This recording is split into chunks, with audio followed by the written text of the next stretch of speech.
Value, as a noun, is the worth of something compared to the price paid or asked for it.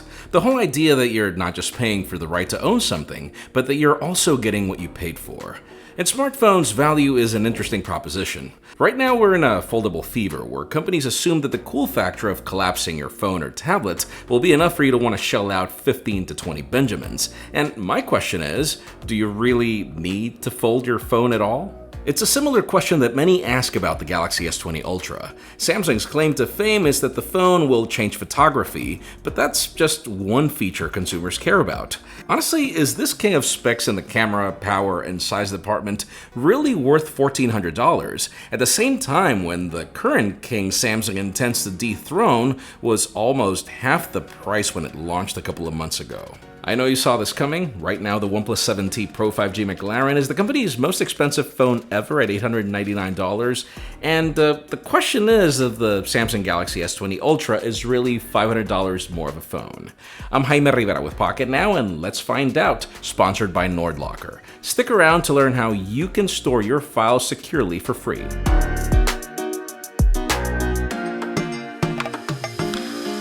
I know many of you are brand loyalists. It's baffling to me in the United States how people are not willing to leave their iPhones or Galaxies, and to a certain degree it makes sense. I know a lot of people don't want dramatic change. The question is, what happens when Samsung makes such a dramatic leap where the Galaxy S10 started at $699, went as high as $999, and now the Galaxy S20 starts at that $999. It's a dramatic change. So, should you pay more for their 5G technology, or should you consider a better value proposition that also offers 5G?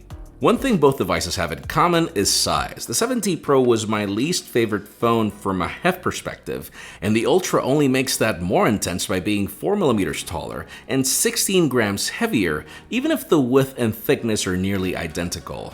I'm more of a fan of the limited edition finish of the 7T Pro versus the stale colors on the Galaxy S20 Ultra, but your taste may vary. They're both made of Gorilla Glass 6 and aluminum, and the Ultra takes the cake in the protruding camera hump department. And even if they're both water resistant, only the Ultra has an official IP68 rating. The Ultra also has the better display, but not by much. It's slightly larger at 6.9 inches versus 6.7. The bezels on the Ultra are slimmer, leading to a 90% screen-to-body ratio versus 88. There are less curves on the Galaxy, making it easier to handle, and even if both devices support the same resolution in HDR10, the Galaxy offers 120Hz at Full HD+, which I actually find to be more noticeable than the 90Hz on the McLaren, even if it supports that at a higher resolution. Its name with the crazy specifications, the largest camera. Both devices have dual firing stereo speakers, with the Ultra being only slightly louder in my tests. Cases, even some things that go beyond it,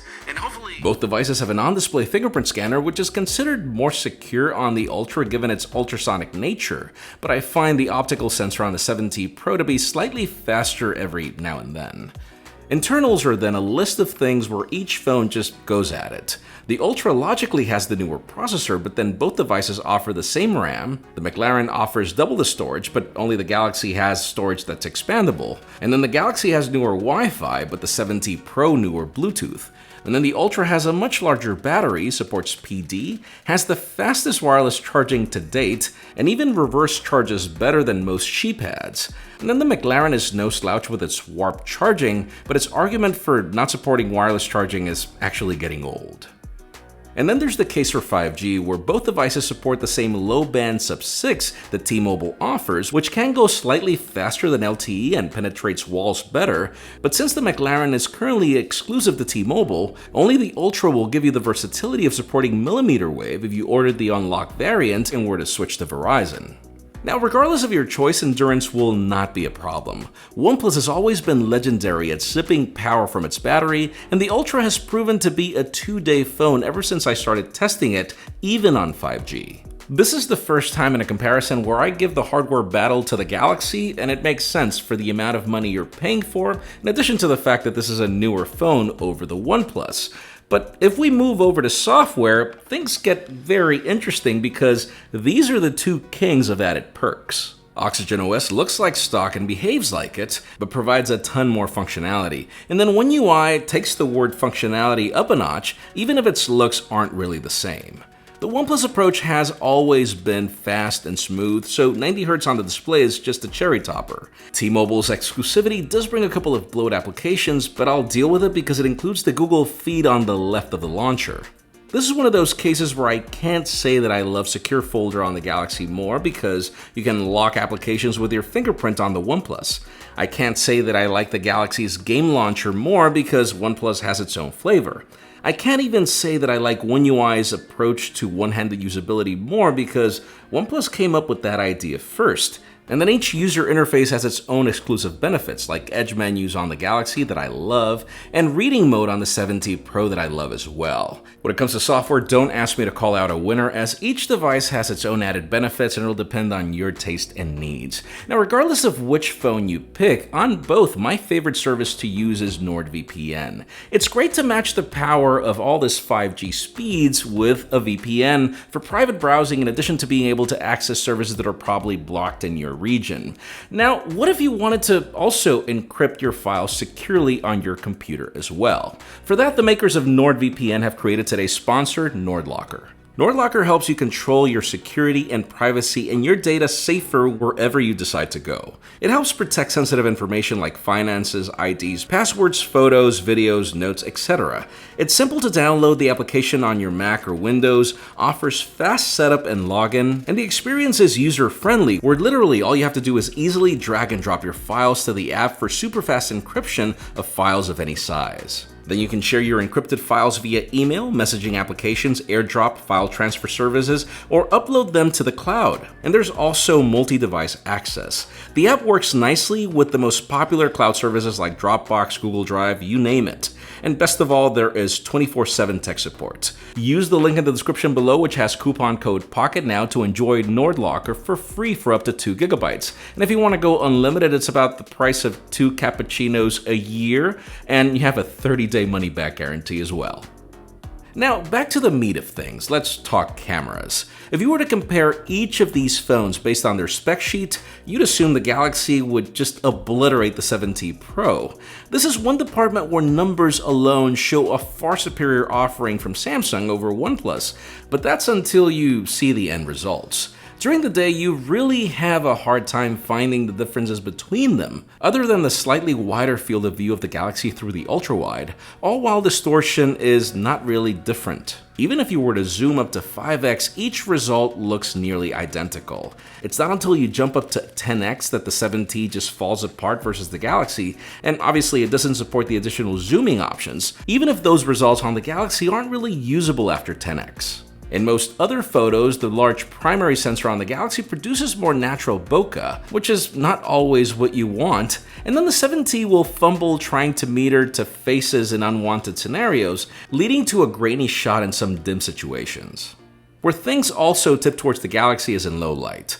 OnePlus tries hard to give the Galaxy a good fight, but the results are softer and nightscape is limited to only the ultra-wide and the standard, while the Galaxy brings you night mode to its 3 lenses and even some of the zoom options.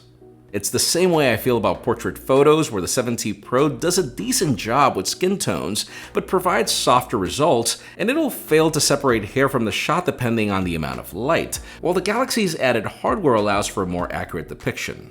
Same story with selfies, where both devices have above average megapixel counts, but only the Galaxy ends up producing more detail, and in darker scenarios, better portraits.